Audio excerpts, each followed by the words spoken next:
Bien, muy buenas tardes a todos. Hoy, sábado 18 de septiembre de 2021, estamos realizando el 33º conversatorio sabatino virtual de la Academia de Historia del Valle del Cauca. Hoy tenemos un invitado de lujo. Se trata del doctor Ricardo Zuluaga Gil, miembro de número de la Academia Antioqueña de Historia, miembro también de la Academia de Historia Eclesiástica y un experto a nivel nacional e internacional en Derecho Constitucional.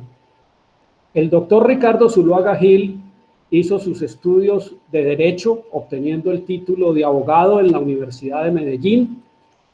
Hizo una especialización en Derecho Administrativo en la Universidad Pontificia Bolivariana, otra especialización en Derecho Constitucional en el Centro de Estudios Constitucionales en Madrid, España, y obtuvo su título de doctorado en Derecho en la prestigiosísima Universidad de Salamanca, en España, con una tesis calificada magna cum laude por unanimidad y reconocida con un premio extraordinario del programa de doctorado de esa universidad.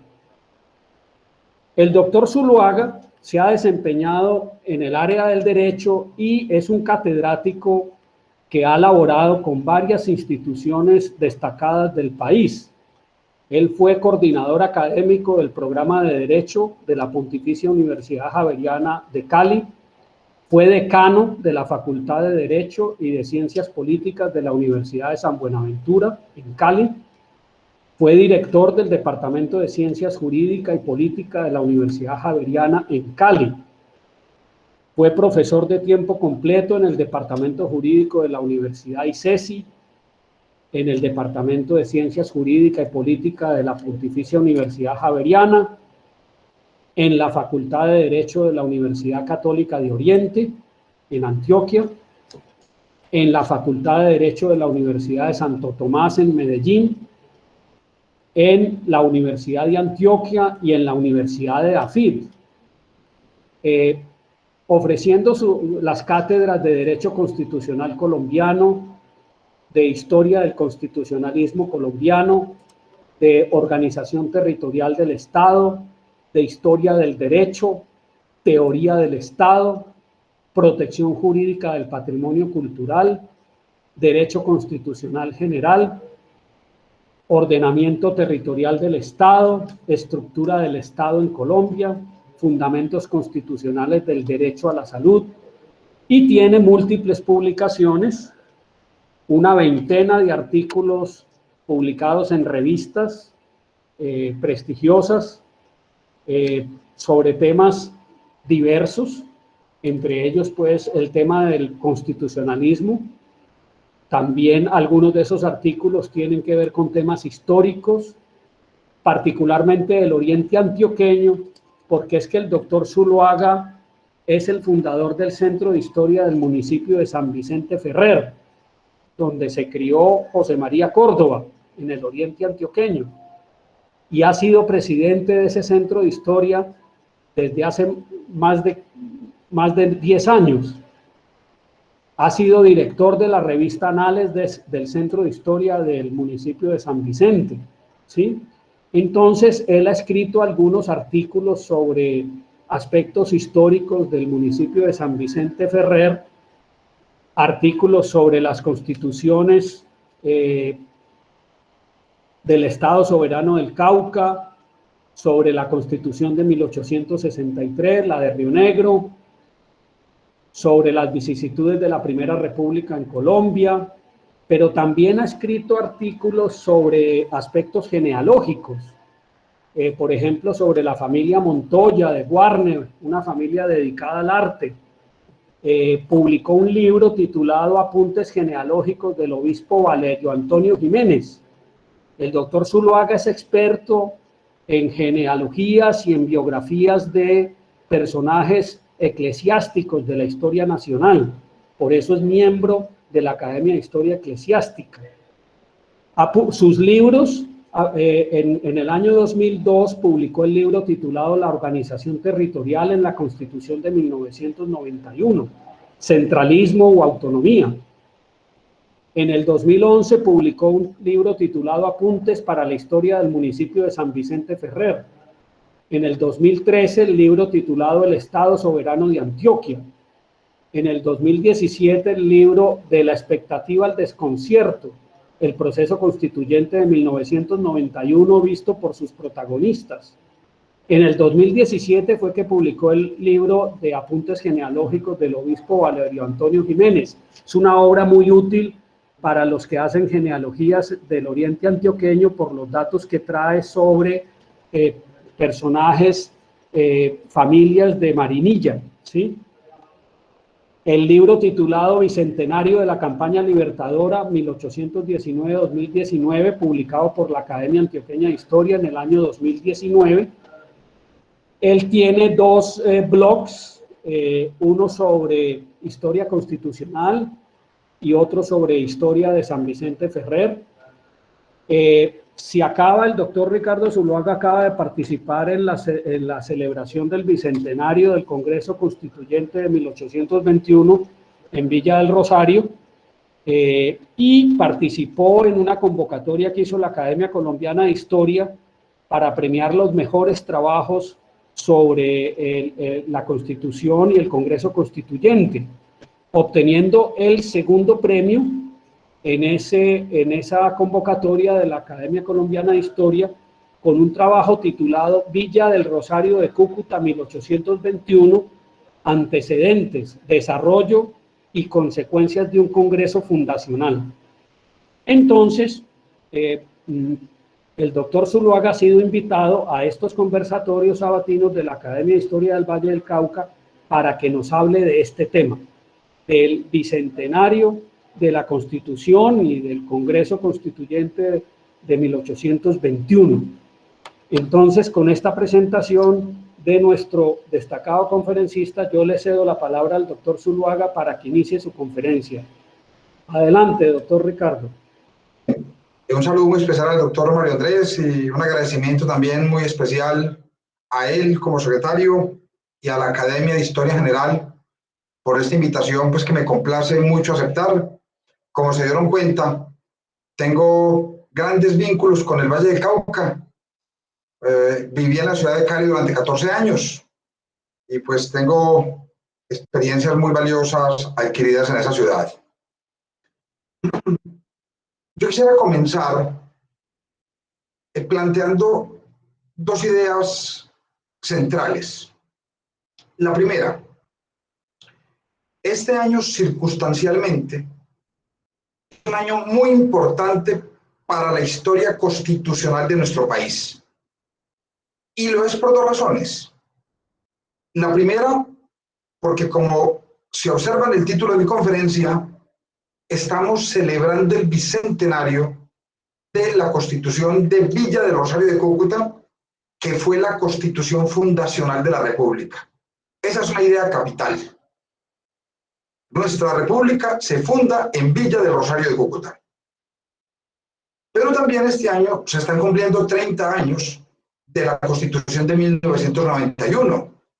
Es decir, estamos celebrando el bicentenario de la primera y estamos celebrando los 30 de la segunda. Correcto, es una circunstancia que a mí me parece sumamente interesante y que creo yo amerita que nos hayamos lanzado, como en efecto lo hemos hecho, a esta serie de reflexiones, a este sinnúmero de eventos, de simposios, coloquios, conversatorios, que más allá de carácter meramente conmemorativo,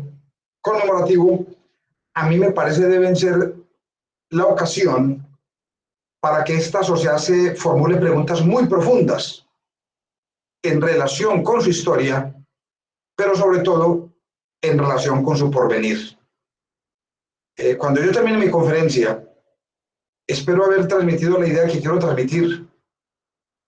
La Constitución de Villa Rosario y Cúcuta fue una estupenda utopía, pero lo fue tan estupenda como efímera. Una utopía muy efímera, que no alcanzó a durar sino escasos 7 años.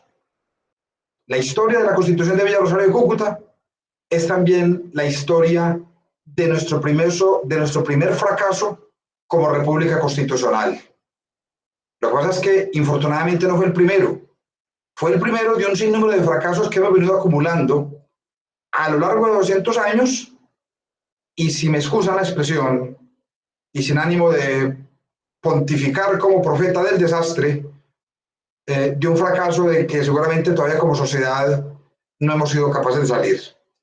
Esta es la primera idea. La segunda idea, y permítanme, voy avanzando aquí en las fichas, está referida a esta pregunta: ¿de qué bicentenario hablamos nosotros? ¿De qué bicentenario hablamos nosotros? Miren que llevamos poco más de una década inmersos hablando del bicentenario, concretamente del bicentenario de 1810, el bicentenario de 1819 y ahora el bicentenario de 1821. Si nosotros reparamos y hacemos algo de memoria en relación con la manera como estos bicentenarios han sido celebrados, nos queda muy claro que este del presente año ha sido lánguido, no ha sido objeto de los fastos, ni de las grandes celebraciones públicas, ni de las grandes conmemoraciones que de pronto pudieron generar el del 2010 o el del 2019. ¿Por qué? Y aquí tengo yo una hipótesis. A mi modo de ver, a mí me parece que en la historia nacional hay una malformación que por momentos tiende a adquirir rasgos de perversión. Uno le puede preguntar a cualquier escolar de mediana edad o alguien de mediana edad que haya pasado por el mundo escolar, y si le pregunta por los fundadores de la patria, o por los fundadores de la nacionalidad, o por los creadores de la república, rápidamente va a dar 3 o 4 nombres. Pero son 3 o 4 nombres que van a estar muy asociados a la gesta militar de la independencia, al hecho militar.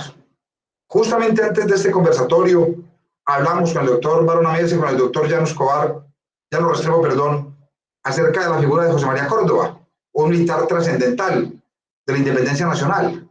Y eso es muy importante que lo hagamos. Pero en cambio, cuando se trata de interpelarnos, de interrogarnos, de auscultar por los fundadores civiles de la República, difícilmente alguien puede tener una respuesta. ¿A qué me refiero con esto? Y a dónde es que yo apunto a denunciar una cierta perversión en lo que ocurre. Hay una exagerada exaltación del hecho militar en detrimento de la necesaria lectura de un proceso puramente civil de construcción de república que de manera silenciosa pero sostenida se llevó a cabo en varios escenarios. El Congreso Constituyente de Angostura, el Congreso Constituyente de Villa Rosario de Cúcuta, el fallido Congreso Constituyente de Ocaña, el llamado Congreso Admirable de 1830. Estos son acontecimientos trascendentales de la vida nacional a los que se les suele dar muy poca o ninguna difusión y son objeto de muy poco estudio por parte de los historiadores y en general de quienes se dedican a la academia en el país. La prueba la tengo a la mano. Como decía el doctor Llano Escobar, yo participé en un concurso que convocó a la Academia Colombiana de la Historia para presentar trabajos con ocasión de la Asamblea Constituyente de 1821. Y mi primera gran sorpresa fue encontrarme con la parquedad, la escasez de fuentes que existen sobre este acontecimiento trascendental. Entonces, con esta segunda reflexión también quería yo como dejar un punto de toque. Creo que el país se debe a sí mismo la obligación de empezar a auscultar, a investigar, a escudriñar mejor el proceso de fundación civil de la República y de pronto dejar un poco ya de lado, que ya se ha hecho suficientemente bien, esa exacerbada exaltación de la gesta militar. Muy bien. Y yo quisiera presentar otra idea. Una idea que a mi modo de ver es muy importante, porque si yo bien dije ahora, la Constitución de Villa de Rosario de Cúcuta, y permítanme enfatizar porque lo vengo haciendo desde el comienzo, enfatizar en Villa de Rosario de Cúcuta, porque si la Constitución se expidió efectivamente fue en Villa de Rosario de Cúcuta, no de Cúcuta. San José de Cúcuta es una localidad.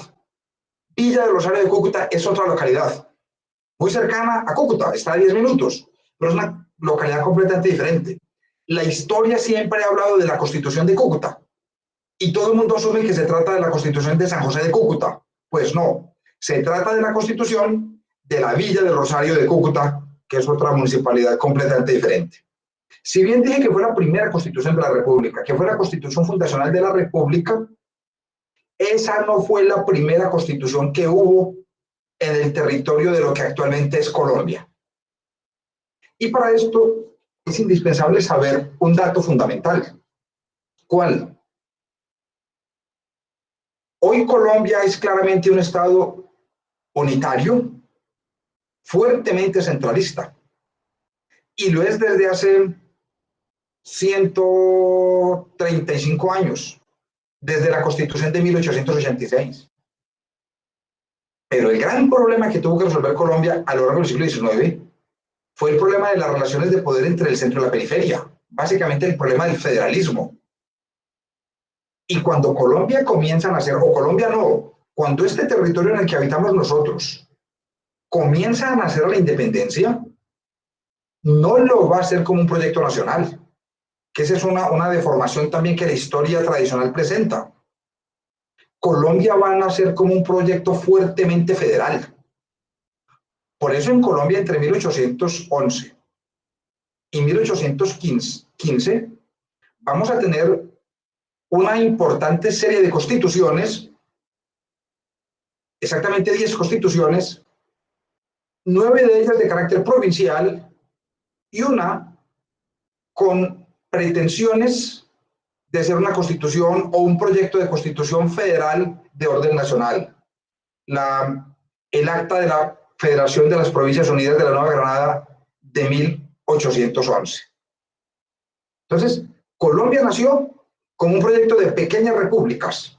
Aquí tenemos el sello de la República de Antioquia, que rigió entre 1811 y 1816, en la imagen que se alcanza a ver allí. Pero si ustedes revisan en el resto del país, van a encontrar los distintos sellos, pero van a encontrar también las distintas constituciones que organizaban estos territorios.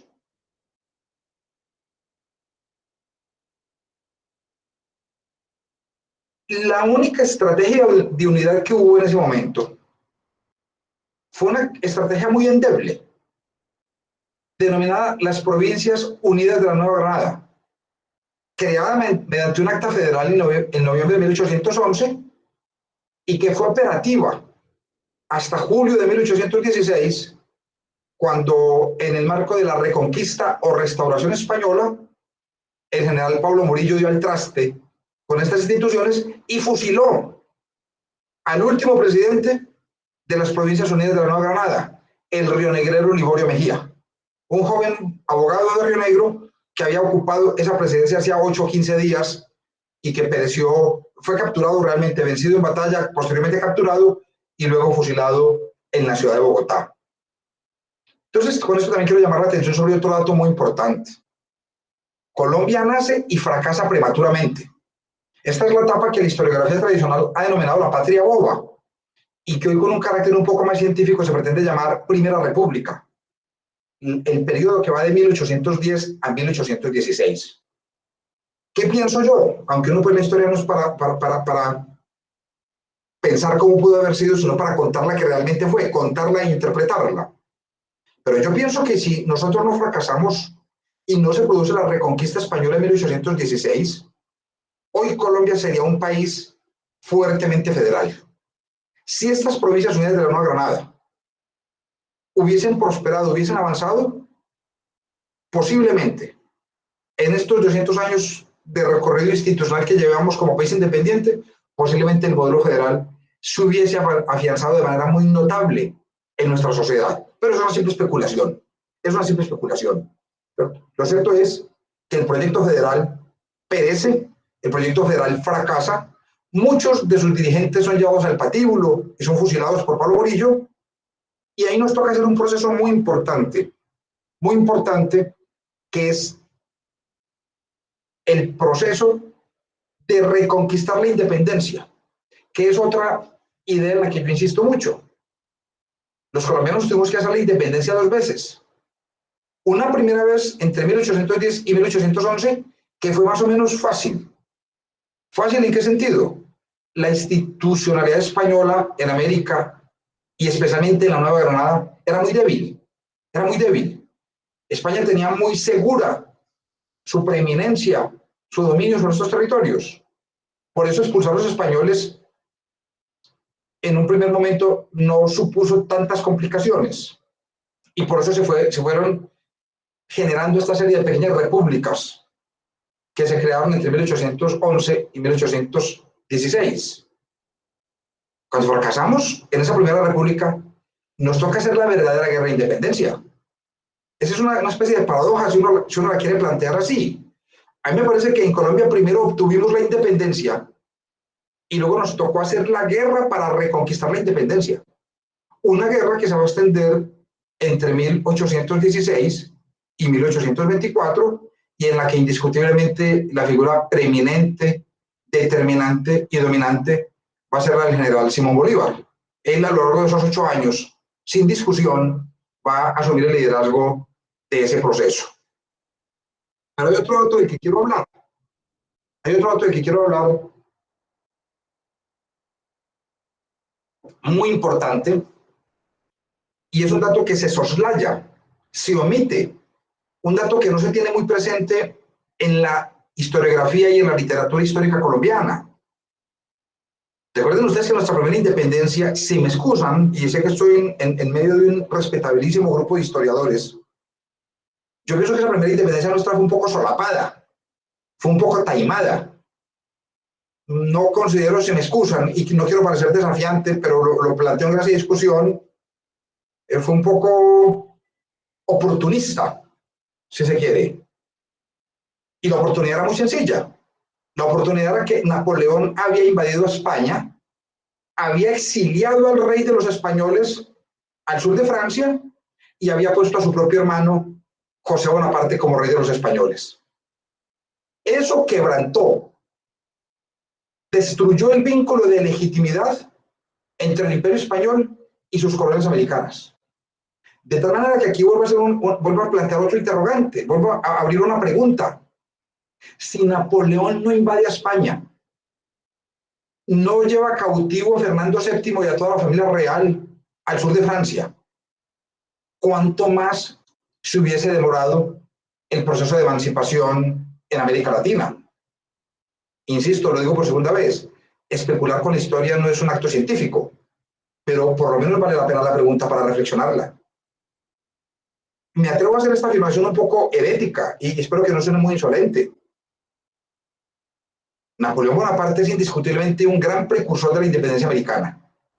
Si Napoleón no invade, debilita España y rompe el vínculo de legitimidad, seguramente los que lideraron el proceso aquí en América Hispánica no hubieran tenido las agallas, pero sobre todo hubieran carecido del argumento moral para poder envolver a esta sociedad en un proyecto de independencia. Ese aspecto yo creo que la historia colombiana lo tiene que estudiar todavía mucho más a fondo.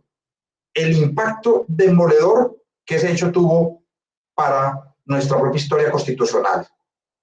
Y es justamente después de una larga guerra de independencia que duró 6 años, una guerra muy sangrienta, que termina en 1814, que heroicamente los españoles logran expulsar a los franceses, reinstalan a Fernando VII en el trono y envían una expedición de reconquista militar a sus insubordinadas colonias americanas. Ahí es cuando se produce el proceso de la reconquista o restauración que denomina recientemente el gran historiador Daniel Gutiérrez Ardila.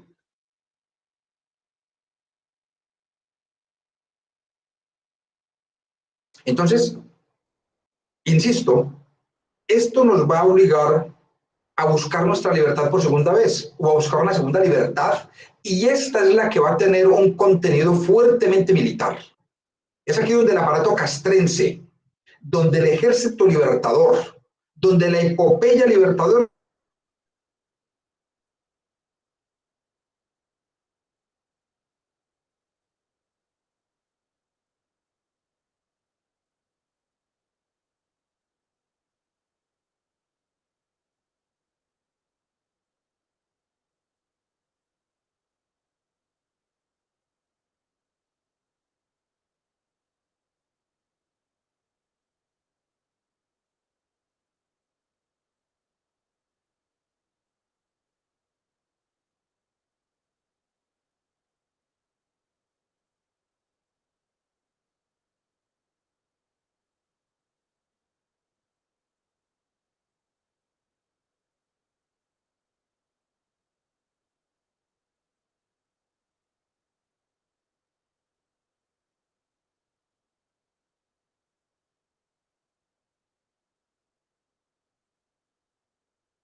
cuando fue acumulando los primeros triunfos, con gran clarividencia,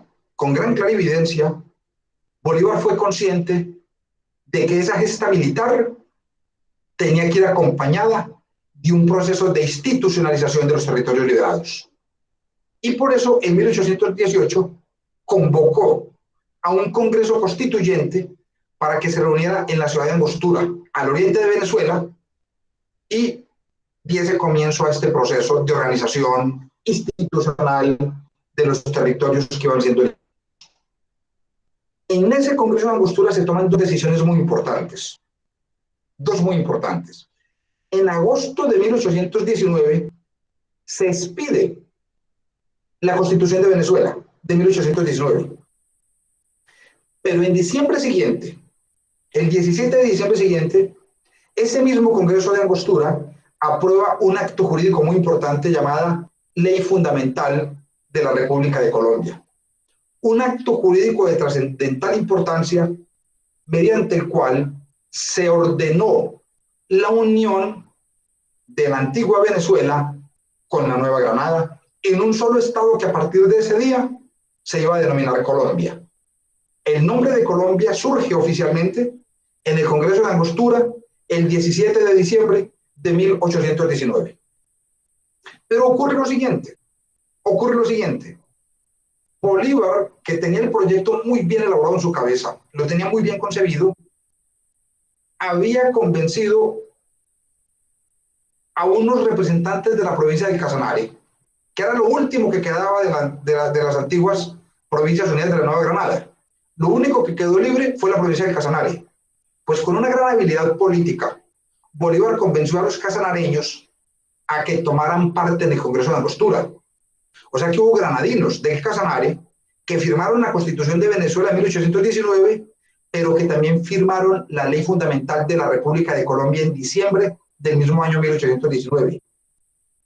Eso era lo que legitimaba la unión de Colombia y Venezuela, la unión de la Nueva Granada y de Venezuela en ese nuevo país llamado Colombia. Pero esa era una legitimidad muy precaria. ¿Por qué? Porque realmente el Congreso de Angostura fue pequeño. En general fueron 15 constituyentes, de los cuales solía haber habitualmente que representaban al Casanare. Eran conscientes de la precariedad de esa legitimidad. Era un título de legitimidad muy precario, y por eso ese mismo Congreso tomó una tercera gran decisión. Primera decisión, la Constitución de Venezuela. Segunda decisión, la unión de la Nueva Granada y Venezuela. Tercera decisión, convocar un nuevo Congreso Constituyente en Villa de Rosario de Cúcuta en 1821 para que le diera contextura definitiva a la República. Por supuesto, no puedo avanzar, no puedo dejar de mencionar que esa decisión de unificar a la Nueva Granada y a Venezuela se adopta en diciembre de 1819, es decir, 4 meses después del triunfo de Boyacá. Lo que determinó, o lo que fue definitivo para que esa decisión se tomara, fue la libertad más o menos amplia, no absoluta, de la Nueva Granada, conseguida en los combates del Pantano de Vargas y de Boyacá. Ahí se liberó gran parte del centro del país, no obstante que la costa atlántica y el sur del país tuvieron que seguir en la lucha emancipadora varios años más. Pero esa amplia porción de territorio granadino ya liberado movió a Bolívar, quien se devolvió a Venezuela, se presentó en el Congreso y en medio pues, de gran entusiasmo les propuso crear la República de Colombia.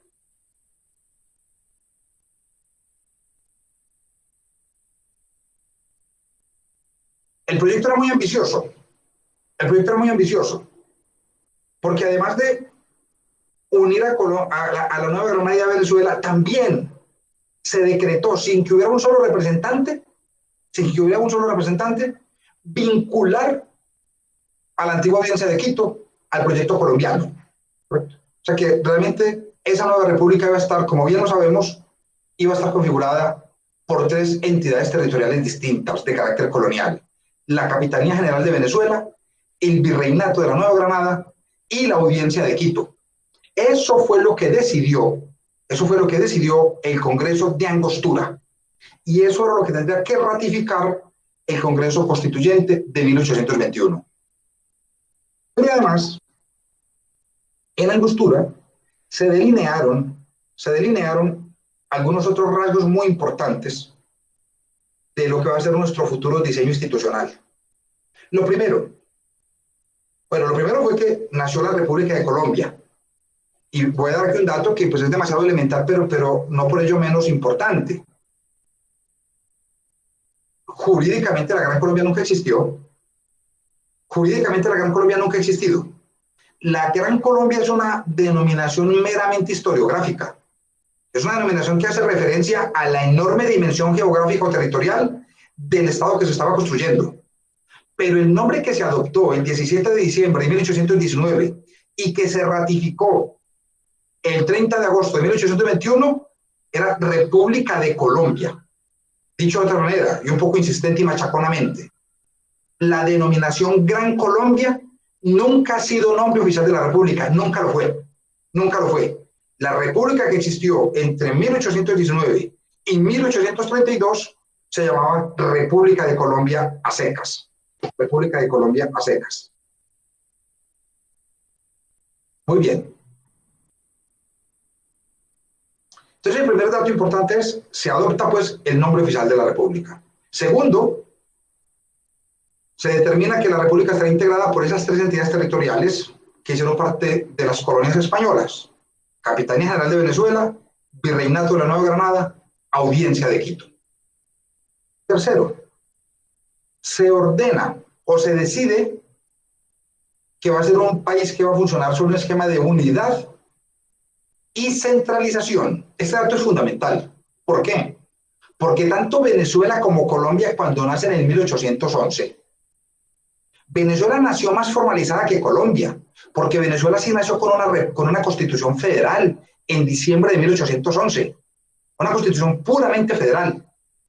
Colombia nació en noviembre de 1811 en la Nueva Granada, como república nació en noviembre de 1811, pero no nació con una constitución, nació con un acto jurídico un poco más precario, que fue un acta federal, no una constitución federal. Pero en todo caso, ambos territorios, tanto Venezuela como la Nueva Granada, nacieron a la vida republicana con un fuerte vínculo con el sistema federal. Claro, y eso tiene una explicación lógica, tiene una explicación. En ese momento, el modelo a seguir era Estados Unidos, un país que hacía 35 años había logrado su propia independencia respecto al Imperio Británico, había inventado el modelo federal porque lo inventaron ellos, y había demostrado en solo 35 años las excelencias del modelo. Entonces, en 1810, en estos lugares del Imperio Español, particularmente en Colombia y Venezuela, había furor por el modelo federal, pero no solo allí. Argentina nació como una república federal, como lo sigue siendo actualmente. México nació en 1822 como una república federal, como lo sigue siendo actualmente. O sea, el federalismo hacía furor en América Latina en ese momento. Eso explica, pues, que Venezuela y la Nueva Granada hubiesen nacido ambas en 1811 con un gran apego por el modelo federal. ¿Pero qué ocurre? Que ese modelo fracasó estruendosamente, lo sabemos. A ese modelo se le achaca, y yo no sé con cuánta certeza o con cuánta cientificidad, el fracaso de la Primera República. Porque el hecho cierto es que, por lo menos en la Nueva Granada, hubo diferencias entre los defensores del centralismo y los defensores de la federación. Nos fuimos a la Primera Guerra Civil, de ahí, insisto, el apelativo de patria boba, y desgastamos innecesariamente las instituciones y sobre todo los escasos recursos. Y cuando España decidió reconquistar, pues nos encontró muy mal preparados para oponer una resistencia fuerte a ese intento, que finalmente fue exitoso, de reconquista y retoma de estos territorios. Y un cuarto dato muy importante es que allí también en Angostura, se va a decidir un rasgo que a la postre va a ser definitivo del constitucionalismo colombiano, pero en general del constitucionalismo latinoamericano: la presidencia fuerte, un presidencialismo fuerte. En el caso nuestro particular, esa era una idea que era, Bolívar tenía dos ideas muy claras en materia política. Una, detestaba el modelo federal. Bolívar era antifederalista por definición. En repetidas ocasiones expresó muy desfavorablemente respecto a este modelo. Pero segundo, Bolívar era un gran defensor de la figura del presidente fuerte. Incluso, como lo saben bien ustedes, años después, en la Constitución de Bolivia, logró que se aprobara un presidente vitalicio. Entonces, Bolívar siempre defendió en materia política estos dos postulados fundamentales. Un Estado unitario centralista dirigido por un presidente revestido del más amplio marco de autoridades. Pues esas decisiones se adoptaron en Angostura y en gran medida van a ser ratificadas en el Congreso de Villa Rosario de Cúcuta de 1821. Vamos a ir avanzando. Bueno, esto no lo voy a... Muy bien. Entonces, por fin llegamos, pues, después de media hora de preámbulo y de prolegómeno, llegamos propiamente a Villa de Rosario de Cúcuta. Ya sabemos cómo llegamos allí. Esa es una orden que imparte el Congreso de Angostura, un congreso venezolano. Es una cosa un poco extraña. ¿Cómo nace la República de Colombia? La República de Colombia nace por orden de un congreso venezolano. ¿Correcto? Pero van precisamente conscientes de la precariedad de esa decisión, de la precariedad política, entonces van a ratificarla, van a revalidarla en un nuevo escenario que va a ser la pequeña localidad de Villa de Rosario de Cúcuta, ubicada actualmente en el departamento de Norte de Santander, que, como les dije ahora, pues es una ciudad que está muy cercana, pero es bien diferente a la ciudad de San José de Cúcuta, actual capital del departamento Norte de Santander.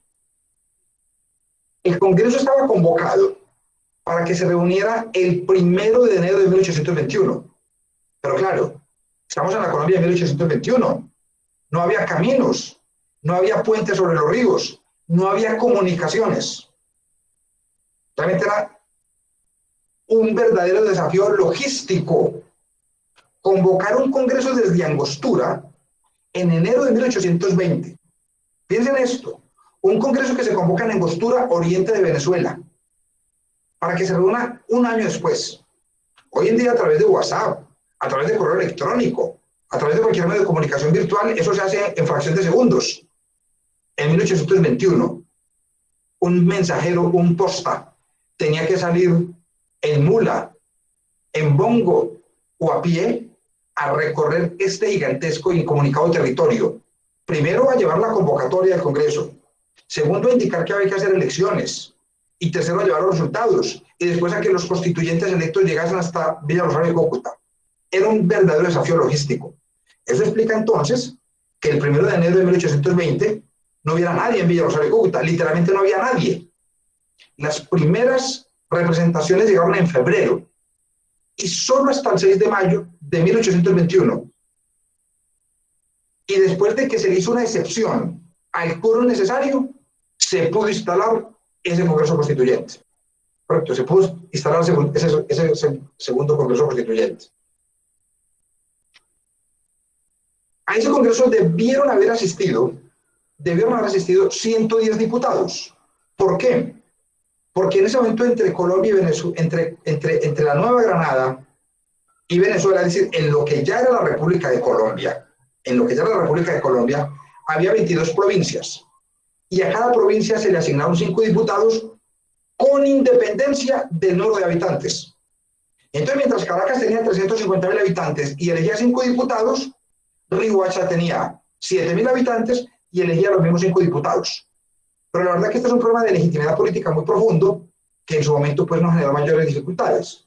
Cada provincia, por el solo hecho de hacerlo, elegía 5 diputados. Es decir, tendrían que haber sido 110 diputados en Villa Rosario de Cúcuta. Nunca llegaron. En total, a lo largo de los 4 meses que funcionó el Congreso, asistieron 71, pero nunca juntos, porque algunos habían muerto, otro se iba, otro volvía. O sea, en total, a lo largo de los 4 meses fueron 71. Yo creo que el momento en que más constituyentes llegó a estar presente, llegaron a sumar 63, casi la mitad de los que tenían que ser.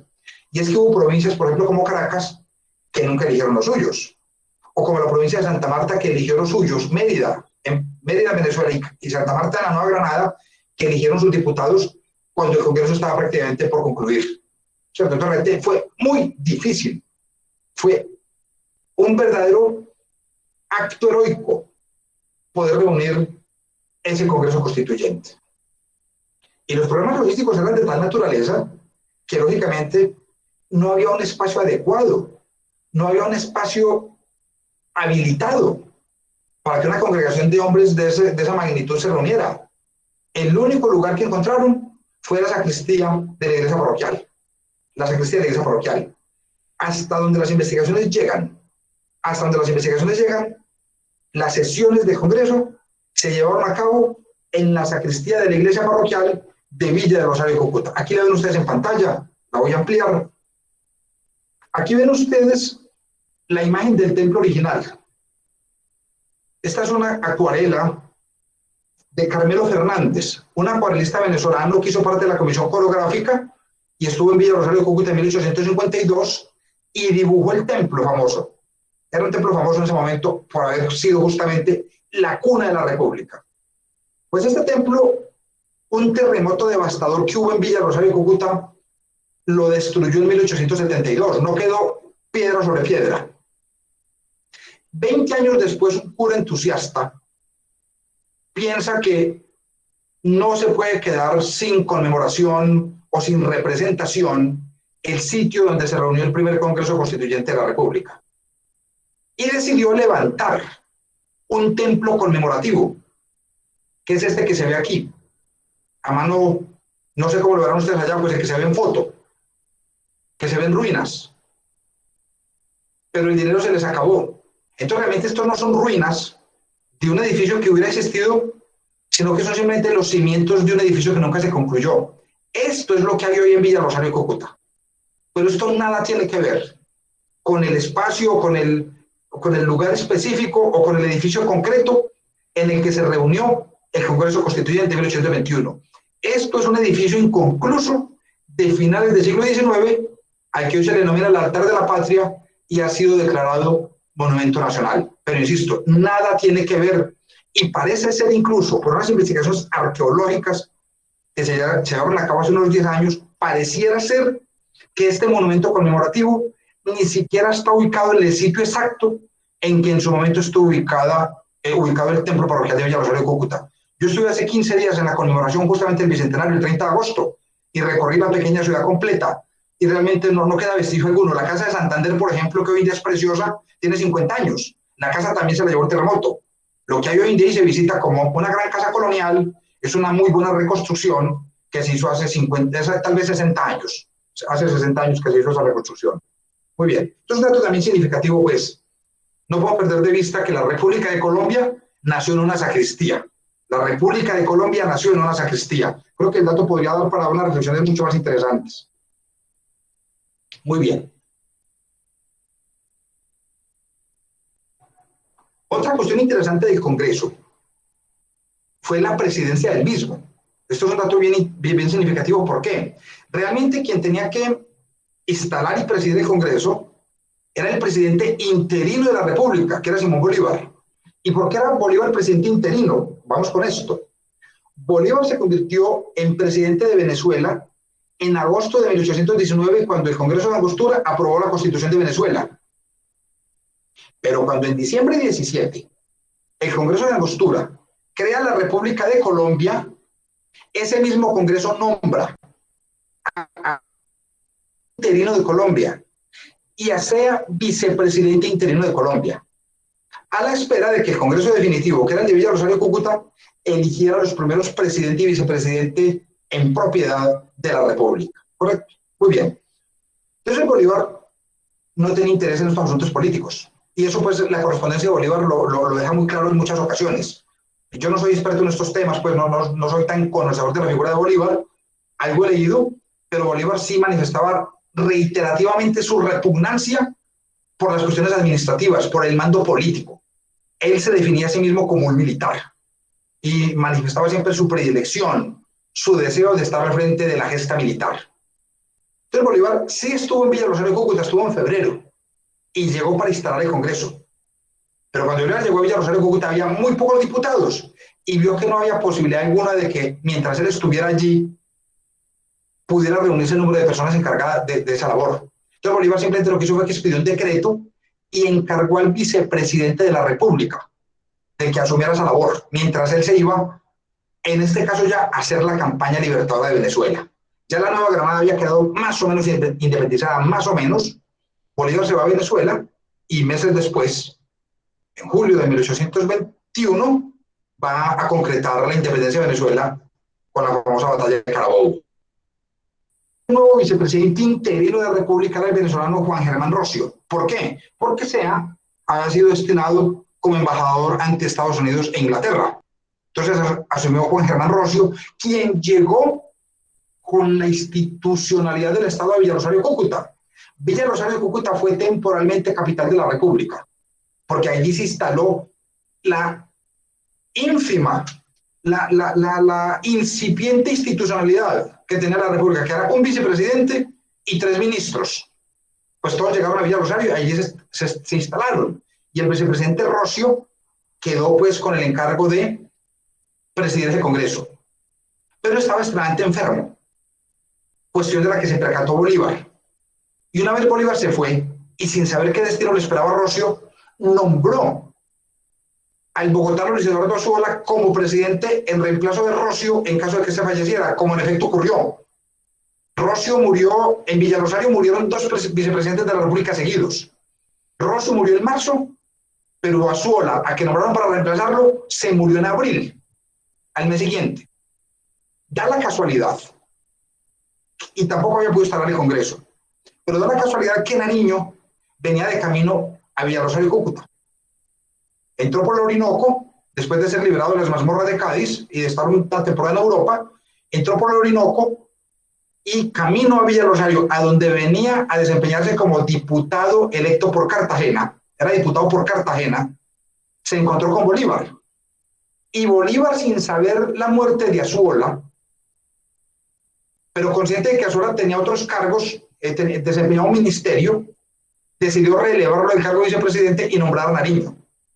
Entonces Nariño llegó a Villa Rosario, Cúcuta, nombrado vicepresidente, sin saber siquiera que el vicepresidente se había muerto también, el tercer vicepresidente de Colombia. El primero fue Sea, estaba en Londres, el segundo Rocio, que murió en Villa Rosario, el tercero fue Azuola, que murió en Villa Rosario, el cuarto vicepresidente de Colombia.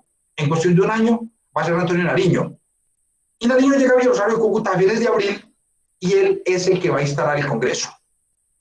Pero para poder instalar el Congreso, Nariño tuvo que hacer uso de una facultad que le concedía el reglamento que convocaba el Congreso. Decía el reglamento que tenían que estar presentes las 2/3 partes de los miembros del Congreso. Si eran 110 diputados, eran casi 70 los que tenían que estar presentes. 70 los que tenían que estar presentes. Ese número prácticamente nunca se completó.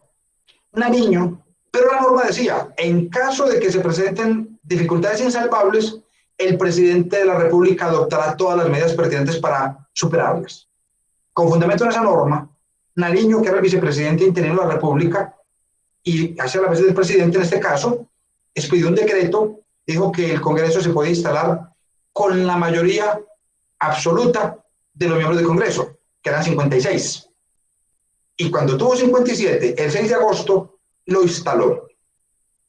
No solo advertir en este contexto que Nariño tuvo un paso extremadamente polémico en el Congreso, muy polémico. Realmente cuando uno lee los testimonios de la época de gente muy respetable como Pedro Gual, José Manuel Restrepo, Vicente Azuero, no recuerdo qué más, destrozan a Nariño, lo destrozan humanamente.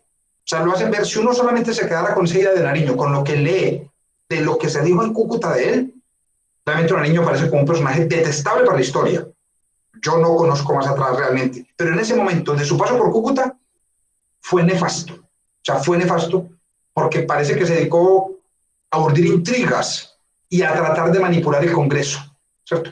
Él venía como diputado, pero al convertirse en vicepresidente perdía automáticamente la calidad de diputado y únicamente lo podía presidir, lo podía simplemente instalar, pero no podía tomar parte en las deliberaciones del Congreso, ¿cierto? Sin embargo, pese a ello, él estando instalado en Villa Rosario, Cúcuta, en condición de vicepresidente interino, pues parece que se dedicó a llevar a cabo distintas intrigas y distintas conspiraciones, y eso le granjeó la animadversión del Congreso, cosa que lo llevaron a hacer en julio.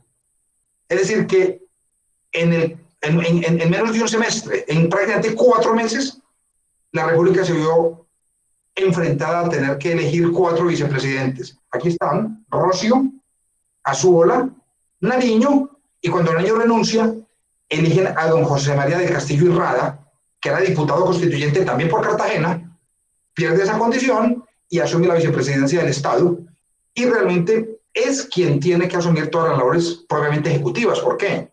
Porque el vicepresidente interino, que era Bolívar, estaba al frente del campo de batalla, ¿cierto? Quienes realmente, y esto es un dato muy consistente con Bolívar, quienes realmente van a gobernar el país bajo la presidencia de Bolívar van a ser sus vicepresidentes. Fue lo que pasó en Colombia entre 1819 y 1827. La República era Bolívar, nominalmente. Realmente quien presidía los destinos de la nación era el general Santander, que era su vicepresidente. Muy bien. ¿Qué grandes asuntos se resolvieron en la Constitución de Villa del Rosario de Cúcuta? Y me permito, a ver, voy a hacer aquí dos. Primera, bueno, entonces, ya vemos pues todas las vicisitudes, hemos visto las dificultades, las complicaciones en medio de las cuales nació la República, ¿cierto? Enormes complicaciones de todo orden, ¿cierto? Especialmente de carácter logístico, pero incluso de salud. Yo no me voy a detener en esto, pero es muy interesante la manera como los constituyentes se quejaban de la mala comida, de las malas habitaciones, de la escasez de las habitaciones. ¿Cierto? Es que era una aldea realmente pequeña. Villa Rosario de Cúcuta era una pequeña aldea colonial, incluso no muy antigua. Era una localidad que había sido fundada en 1760 como una viceparroquia, y era villa desde 1790. Era realmente una ciudad muy próspera en ese momento, muy próspera. Había 3 o 4 familias muy importantes, los Santander, casualmente, pues no sobra el dato. Villa Rosario de Cúcuta no solamente es la cuna de la República, sino que es la cuna del general Santander, pero también de sus primos, y también es la cuna de Germán Gutiérrez, un importante ideólogo del proceso de la independencia. Esto habla claramente de la preeminencia de las familias y consecuencialmente de la preeminencia del lugar. Pero pese a ello, era una aldehuela, pues, donde había que reunir 80 o 100 personas, porque además de los constituyentes estaban los secretarios, estaba el aparato ejecutivo del Estado, alguna tropa militar tendría que haber, y otra serie de funcionarios. No debían existir las condiciones adecuadas para poder hospedar con plena comodidad a este grupo de personas tan importante, entre los que estaban, pues, entre otros, don José Manuel Restrepo, don José Félix Restrepo, Vicente Azuero, el general Borrero. Había gente importantísima, don José María de Castillo y Rada, el mismo Nariño estaba allí, ¿cierto? Bolívar pasó en 2 ocasiones. ¿Qué grandes temas resolvió la Constitución de Villa de Rosario de Cúcuta? Lo primero, pues que reafirmó el carácter republicano del Estado. Eso que en principio se ve sencillo no lo era tanto, porque pudieron haber optado por la monarquía, como lo hicieron los brasileños, como lo hicieron los mexicanos, o como lo hicieron muchas otras repúblicas en el mundo, en Asia y en África, cuando rompieron su nexo colonial. Muchos países africanos, cuando rompen el vínculo colonial, optan por la monarquía, ¿cierto? En Villa Rosario de Cúcuta, el sentimiento republicano era unánime. No era una disyuntiva, era un sentimiento unánime. Colombia ratificaba su condición de república. Segundo, nos dio la condición de ciudadanos, revestidos de derechos individuales, y entre ellos, de manera muy particular, derechos individuales de carácter político, con las restricciones propias de la época, ¿no? Un derecho, pues, para mayores de 21, para varones, que demostraran saber leer y escribir, que demostraran un capital mínimo. Pero por lo menos había una ciudadanía. Dejamos de ser los simples súbditos de una monarquía. La Constitución de Cúcuta no solo crea la república, dota a esta república de unos ciudadanos. Ya mencioné, la Constitución de Villa Rosario de Cúcuta ratifica la decisión de Angostura. Aquí no va a haber Estado federal. Este fue el gran debate, y debo advertir eso. El tema que generó mayores debates en la Asamblea Constituyente fue este. ¿Por qué? Porque tanto Venezuela como la Nueva Granada tenían un arraigado espíritu federal y habían nacido como un Estado federal, ambas, cada una por su lado como Estados federales. Sin embargo, ya sabemos que Bolívar era profundamente contrapuesto a esta idea, y en eso lo siguieron muchos constituyentes, y finalmente se impuso el Estado federal. No sobra decir, por ejemplo, que hay una paradoja muy interesante. En 1812 Nariño fue un gran defensor del centralismo. En 1821 en Cúcuta, Nariño fue un gran defensor del federalismo. Había cambiado de opinión, pero es que entendía. Una cosa era el federalismo en la Nueva Granada, otra cosa era el federalismo en Colombia, un territorio que duplicaba el original. O sea, posiblemente Nariño pues, no dejó escrito por qué mutó, por qué cambió ese modo de pensar, pero esa puede ser una explicación. Un cuarto dato muy importante, importantísimo de esta Constitución que hay que relevarlo muy bien. Esta Constitución de 1821 no hizo ninguna definición en materia de Estado confesional. Con esta condición, entre el grupo de 70 constituyentes que asistieron, en cualquier momento, había 12 eclesiásticos, uno de los cuales era el obispo de Mérida en Venezuela, Monseñor Rafael Lazo de la Vega. El obispo hizo parte de la Asamblea Constituyente y asistió y participó activamente. Y fue de los que apoyó que la Constitución no hiciera mención de ninguna religión en especial. ¿Por qué es notable el hecho? Porque constituciones posteriores, la de 1843 o la de 1886, por ejemplo, hicieron de la Iglesia Católica, Apostólica y Romana la denominación religiosa oficial del Estado colombiano. Entonces, a mí me parece que eso hace muy meritorio. Una posible interpretación a este hecho puede ser la siguiente, y el doctor Mario Andrés en esto tiene bastante conocimiento.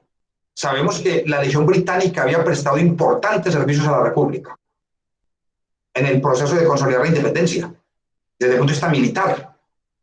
Pues era de un lado un acto un poco descortés, que frente a ese servicio de un grupo de personas en las que seguramente tendría que haber un número importante de protestantes o de anglicanos, haber impuesto un estado completamente religioso. Pero en segundo lugar, la recién nacida Colombia era consciente de que se tenía que abrir al mundo, sobre todo al mundo que en ese momento dominaba las rutas comerciales, y ese mundo básicamente era Inglaterra.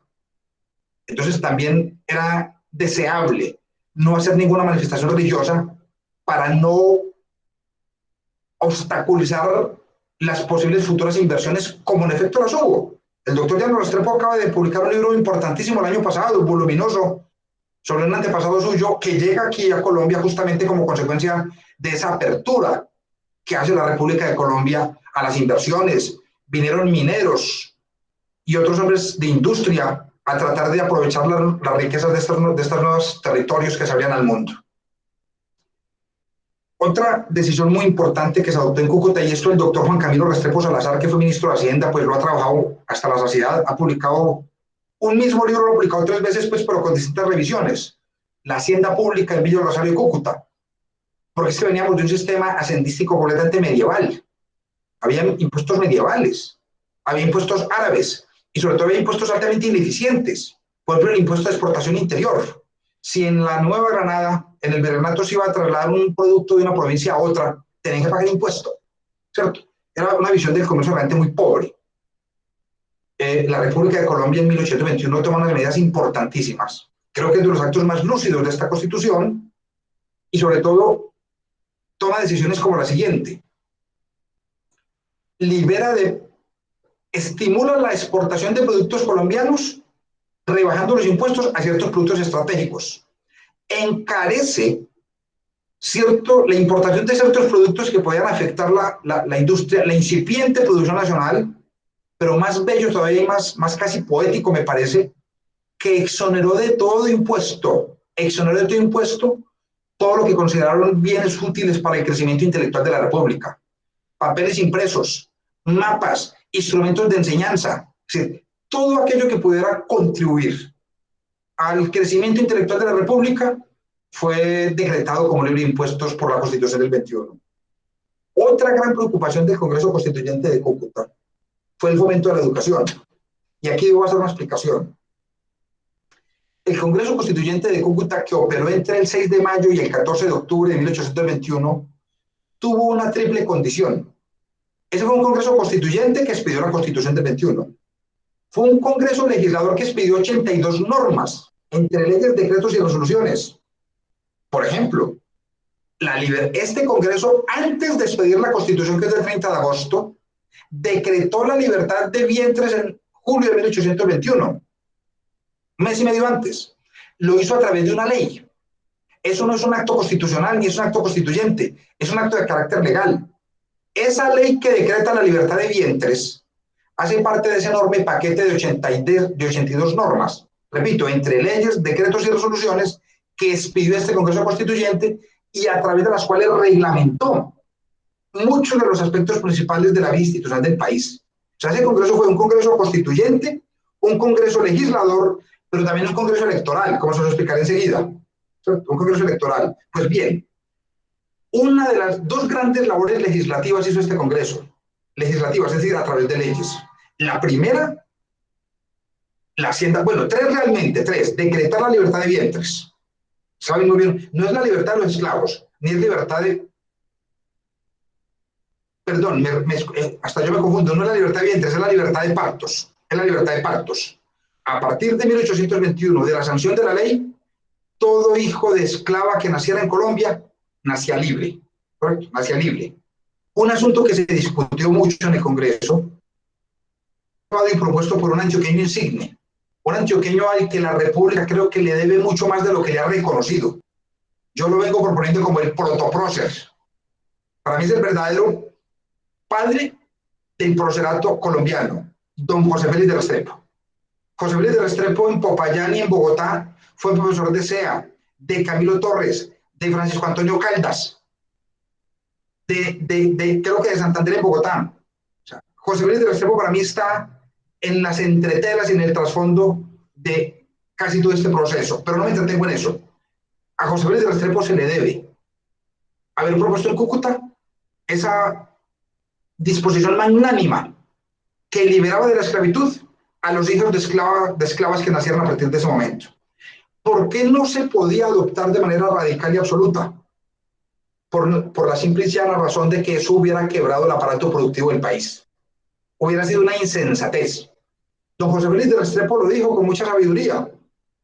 Dijo, no decretar la libertad de partos es una injusticia, pero decretar la libertad absoluta de los esclavos es una insensatez. Esto lo tenemos que hacer de manera gradual. Y el Congreso además adoptó otras disposiciones. Creó un fondo de manumisión a cargo del Estado para, con recursos públicos, cada año liberar esclavos en atención a ciertas circunstancias o a ciertas condiciones que la misma norma establecía. O sea, no, el Congreso no solamente decretó la libertad de partos, sino que ordenó manumitir cada año un número determinado de esclavos. Muy bien. Entonces, primera gran decisión legislativa, libertad de partos. Segunda gran decisión legislativa, normas sobre hacienda pública. Y tercera gran decisión legislativa, 4 leyes, expidió el Congreso en el mismo día, sobre fomento a la educación. Me van a excusar, yo a veces soy un poco irreverente y soy un poco osado y atrevido en mis afirmaciones, pero me gusta. A veces invitar, pues no tanto provocar, pero invitar como la reflexión. Yo he dicho siempre que el gran crimen de España con América Latina no fue la conquista. La conquista era una circunstancia posiblemente inevitable. Para mí el gran crimen de España con América Latina es la colonia. 300 años de colonia en la que, a lo largo de los cuales nos sumergió en una profunda ignorancia y en una profunda oscuridad. Y esto no lo digo yo, lo dicen los constituyentes de Cúcuta. Esto lo dicen ellos, lo dice el Corral Orinoco en Angostura, ¿cierto? El gran reclamo que se le hace a España es haber desarrollado un proceso de colonización en el que dejó tan poca capacidad humana instalada en estos territorios. Póngale. En 1800, terminando ya la colonia, en la provincia de Antioquia no había un solo centro educativo, no había uno solo. Hacía 60 años había funcionado efímeramente un colegio de los jesuitas en Santa Fe de Antioquia, funcionó por 30 años. Y en 1804 los franciscanos traen un colegio de primeras letras a la ciudad de Medellín. No la corona, los jesuitas en 1740. y los franciscanos en 1804. No la corona. Fuera del colegio franciscano y del efímero colegio jesuita, en 300 años de colonia española en la provincia de Antioquia, no hubo un solo centro de educación, ni siquiera de letras básicas. Ese es el gran pecado de España con América Latina, me parece a mí, pero no es objeto de esta conferencia. Lo menciono solo porque creo que este es uno de los aportes más significativos, más valiosos y más brillantes que hizo el Congreso de Cúcuta en 1821. Y voy a resaltar tres cosas importantes. La primera, ordenó abrir escuelas parroquiales en toda parroquia en la que hubiera más de 70 vecinos, con cargo a los fondos comunes. ¿Qué eran los fondos comunes? Los fondos de la municipalidad o de la parroquia. Y donde no los hubiera, los vecinos tenían que contribuir obligatoriamente con sus recursos al mantenimiento del establecimiento y al pago del profesor. Segundo, ordenó abrir escuelas de primeras letras para niñas. Esto lo ordena el Congreso Constituyente de Cúcuta. Hay que educar a la mujer. Y tercero, ordena educar en igualdad de condiciones a los niños indígenas. A mí eso puede ser, tal vez si me preguntaran a mí por lo más sobresaliente que hizo el Congreso de Cúcuta, yo diría las 4 leyes que dictó en materia educativa en octubre de 1821. Y una cuarta ley se refería a la educación superior, efecto al cual ordenó expropiar todos los conventos de religiosos que hubieran en Colombia en los que habitaran menos de 8 eclesiásticos. Una decisión que no era sino la reproducción de una norma eclesiástica que había dictado el Papa ya, y que cuando se quiso ejecutar en Colombia 20 años después, generó una guerra civil muy compleja que creo que ustedes conocen suficientemente. Ese Congreso Constituyente también tuvo que tomar una decisión administrativa capital, y fue justamente determinar la ciudad capital de la República. El Congreso de Angostura dijo una cosa: se construirá una nueva ciudad capital para esta República de Colombia que se denominará Ciudad Bolívar. El Congreso de Villa Rosario y Cúcuta ratifica la decisión de Angostura. Se construirá una nueva ciudad capital de la República que se llamará Ciudad Bolívar. Pero, entre tanto, interinamente, provisionalmente, la ciudad de Bogotá será la República de Colombia. Pues esa interinidad, esa provisionalidad se ha extendido por 200 años. Se ha extendido por 200 años y fue una decisión que a la postre fue muy infortunada porque generó mucho malestar y mucha decepción en los venezolanos que aspiraban a que Caracas fuera la capital, y esto es parte de lo que va a ser en el futuro inmediato el fracaso de esa constitución. Y por último, ese Congreso Constituyente también va a cumplir funciones electorales. Ellos van a elegir al primer presidente titular y al primer vicepresidente titular de la República o en propiedad. Los van a elegir en octubre de 1821. Y ese primer presidente en propiedad va a ser Simón Bolívar, y ese primer vicepresidente en propiedad va a ser el general Francisco de Paula Santander. Pero también eligieron el primer Senado de la República y eligieron la primera Alta Corte de Justicia. O sea que en esa materia electoral ese Congreso también cumplió un papel muy relevante. Muy bien.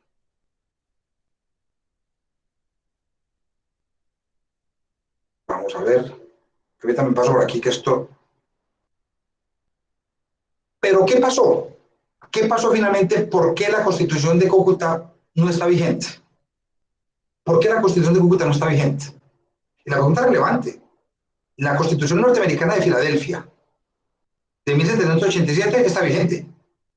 Allá se dieron una constitución de una vez y para siempre, una sola, y ahí la tienen. La Constitución de Villa Rosario de Cúcuta, expedida, aprobada el 30 de agosto y promulgada el 6 de octubre por el presidente Bolívar. Tienen que esperar a que Bolívar venga, sea elegido presidente en propiedad, y como presidente en propiedad promulgue la Constitución el 6 de octubre. O sea, son 2 fechas. El 30 de agosto cuando el Congreso la aprueba y el 6 de octubre cuando el presidente Bolívar la sanciona. ¿Por qué esta constitución va a tener problemas? Lo primero, pensaba en un país desmesurado, un país desmesurado. 3,5 millones de kilómetros cuadrados. Recuerden que el proyecto nace con Granada, más presumen que Quito va a entrar. Luego Bolívar presiona a Guayaquil, que era una entidad territorial autónoma, para que ingrese. Y los panameños voluntaria y espontáneamente decidieron incorporarse a finales del año 21. El primero que se incorpora voluntariamente es Panamá, en noviembre de 1821. En mayo de 1822, Quito se incorpora a la República de Colombia. Y en julio de 1822, Guayaquil, un poco presionado por Bolívar, también se incorpora a la República de Colombia. Era un proyecto geográfico desmesurado, sin vías de comunicación, sin medios de comunicación. Y sobre todo, ojo con esto, con una debilidad humana profunda, porque no había otro pecado de la colonia española. Nunca preparó una burocracia, nunca preparó una élite dirigente, y la poca que había, en gran medida, la misma España la había pasado por el patíbulo 1816 y 1821. Caldas, Camilo Torres y tantos otros que fueron llevados al patíbulo como represalia por su participación en la intendencia. Entonces realmente no había tantos hombres con los cuales administrar una república de esas dimensiones. Pero además, hubo un problema fundamental en ese inicio de la república, y fue la enorme preeminencia del estamento militar. ¿Qué hacer con esos centenares de generales, coroneles y altos oficiales que estaban haciendo la guerra desde 1810 y que una vez conquistada la independencia quedaban cesantes? Pues el general Bolívar, presidente de la República, el general Santander, vicepresidente de la República, y los 22 intendentes de las provincias eran todos generales o coroneles, todos, ¿cierto? Esto generó traumatismos y dificultades muy grandes, y creo yo que marcó hacia el futuro la vida de la República de Colombia, al menos a lo largo de todo el siglo XIX, pero tampoco me extiendo en esto. Otro dato muy interesante, y voy aquí a hacer otra afirmación también de las que me gusta hacer a mí a veces un poco atrevidas, y me excusan. Bolívar tiene 2 títulos muy importantes: Libertador de Colombia y Padre de la Patria. Yo sostengo que a Bolívar hay que seguirle manteniendo el título de Libertador de Colombia, pero el título de Padre de la Patria hay que atribuírselo a Santander. El 10 de agosto o el 12 de agosto, Bolívar se sube al caballo y no vuelve a Bogotá el 10 de agosto de 1819, y no vuelve a Bogotá sino hasta 1827. Sí, durante 8 años, quien se enfrentó a darle contextura institucional, solucionar el problema de la hacienda pública, obtener el reconocimiento internacional, proveer los recursos humanos y económicos para poder continuar la guerra de independencia en el sur del país y hasta en el Perú, eso le correspondió al joven general Francisco de Paula Santander, detrás de quien estaba una conciencia jurídica excepcional, el doctor José Manuel Restrepo. El aporte de José Manuel Restrepo como ministro de Interior durante 10 años y como conciencia jurídica de esta república naciente tampoco se ha reconocido. Entonces me excusan con esta insolente propuesta que les hago. A Bolívar no se le puede llamar el padre de la patria. Bolívar estaba en el Perú, estaba a lomos de un caballo, buscando esos sueños y esas quimeras que tanto le fascinaban.